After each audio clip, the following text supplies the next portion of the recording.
समंदर। मेरी इब्तदाई यादें टुकड़ों की शक्ल में और अलग अलग हैं। इब्तदाई यादों की कोई तरतीब नहीं होती, जिसका जिम्मेदार सरासर हमारा दिमाग है, जो सब बातों को महफूज तो रखता है लेकिन तरतीब के मामले में अपनी मर्जी करता है। जब चाहता है किताबे माजी से कोई सफ़ा मुंतखब करके सामने लाता है, कभी हंसाता है, कभी रुलाता है, कभी तड़पाता है, कभी सीने फखर से फुला देता है और कभी पछतावे से सर झुका देता है। जब चाहता है हमारी यादों को धुंधला देता है और जब चाहता है उन्हें वाज़ेह कर देता है। जब मैं तरतीब का ख्याल रखते हुए अपने बचपन पर नजर दौड़ाता हूँ तो सबसे पहली बात मुझे ये याद आती है कि मैं अपनी अम्मी जान की गोद में बैठा हुआ हूँ और सामने वाली सीट की तरफ देख रहा हूँ, जहाँ एक 20 या 25 साल की लड़की बहुत तकलीफ में दिखाई दे रही है और हिचकियाँ ले रही है। हम गालिबन कराची से गवादर आ रहे थे। ये बहरी जहाज का एक कैबिन था जो उस वक्त लोगों से भरा हुआ था। वो सब ऊंचा ऊंचा बोल रहे थे। कुछ लोग उस लड़की से उसकी तकलीफ के बारे में पूछने की कोशिश कर रहे थे। जो लोग पीछे खड़े थे वो मुख्तलिफ मशवरे दे रहे थे। हर कोई कुछ न कुछ कह रहा था। कान पर ये आवाज सुनाई नहीं दे रही थी। शायद इसीलिए मैं कुछ सहमा हुआ था। लोगों की तादाद बढ़ने के साथ साथ कैबिन में घुटन भी बढ़ती जा रही थी। अपने डर के बावजूद मैं उस लड़की की तकलीफ को अपने दिल में महसूस कर रहा था और तिरछी नजरों से उसकी तरफ देख रहा था। अम्मी मेरे खौफ को महसूस कर रही थी, इसलिए वो बार बार तसल्ली देने के अंदाज में मुझे थपक रही थी। थोड़ी देर के बाद ऊंचा ऊंचा रोने की आवाजें आने लगी और कैबिन मजीद लोगों से भर गया। फिर जल्द ही उसे लोगों से खाली करवा लिया गया। हमें भी कैबिन से बाहर जाने के लिए कहा गया। कैबिन से बाहर जाते हुए मैंने किसी को कहते हुए सुना, ये लड़की मर चुकी है और उसकी लाश को समुंदर में फेंकना पड़ेगा। ये मंजर देखकर मैं बहुत खौफजदा हो गया और कुछ परेशान भी। लोग उस लड़की को समंदर में फेंकने की बातें क्यों कर रहे हैं? ये बात मुझे उस वक्त समझ न आई। उस बात का इल्म मुझे बहुत अरसे बाद हुआ। 40 या 45 साल पहले जब बहरी जहाज पर कोई मर जाता था तो थोड़े ही अरसे में समंदर की मखसूस आबो हवा की वजह से लाश बदबू देना शुरू कर देती थी। लाश को फ्रीज करने का कोई इंतजाम नहीं होता था, इसलिए लंबे सफर में लाश को समंदर के हवाले करना पड़ता था। उस वाक़े का असर मेरे जहन में बहुत गहरा है।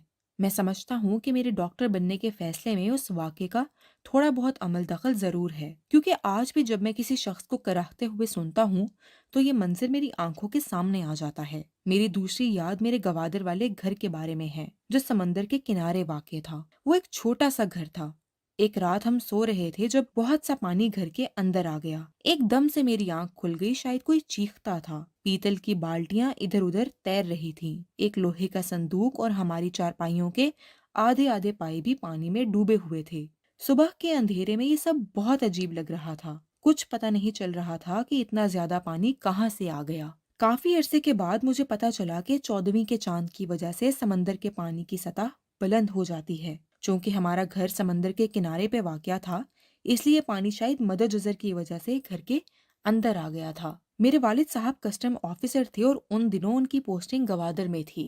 मुझे याद है कि कभी कभार मैं उनके अर्दली के साथ साहिल की सैर के लिए जाया करता था, जहाँ मुझे बहुत से अजीब मनाजिर देखने को मिलते थे। एक दिन मैंने ऐसा मंजर देखा जिसने मुझे एक झटके से साकिन खड़ा होने पर मजबूर कर दिया। मेरा मुंह हैरानगी और खौफ से खुले का खुला रह गया। मैं कुछ सर रेत पर पड़े हुए देखे।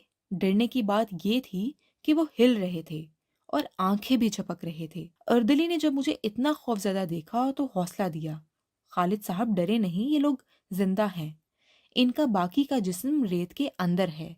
उस वक्त जो ख्याल मेरे जहन में आया वो ये था कि उन लोगों को सजा दी जा रही है। उनको उस अजियतनाक कैफियत में देख के मेरा दिल दुख से भर गया। बाद में मुझे बताया गया कि दरअसल वो उस इलाके के कबायली थे जो अपनी कमर या रीढ़ की हड्डी के दर्द की वजह से बतौर इलाज कमर तक रेत में दफन थे। हम आज के जदीद दौर में उन तकालीफ के लिए कमर पर बेल्ट लगाते हैं ताकि कमर में कोई हरकत ना हो, लेकिन वो कबायली बेल्ट का काम रेत से ले रहे थे। मुझे बाद में ये भी पता चला कि बलूचिस्तान के बहुत से इलाकों में अगर कमर का दर्द हो तो ताज़ा ज़िबाशुदा दुम्बे या भेड़ की खाल को मरीज की कमर के गिर्द लपेट दिया जाता है। ये खाल खुश्क होकर कमर के साथ चिपक जाती है और आजकल की जदीद और महंगी तरीन बेल्टों वाला काम करती है।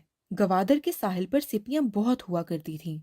लोग कहा करते थे कि समंदर में जो चीज गिर जाती है या गिराई जाती है वो रात को उसे वापस साहिल पर फेंक देता है।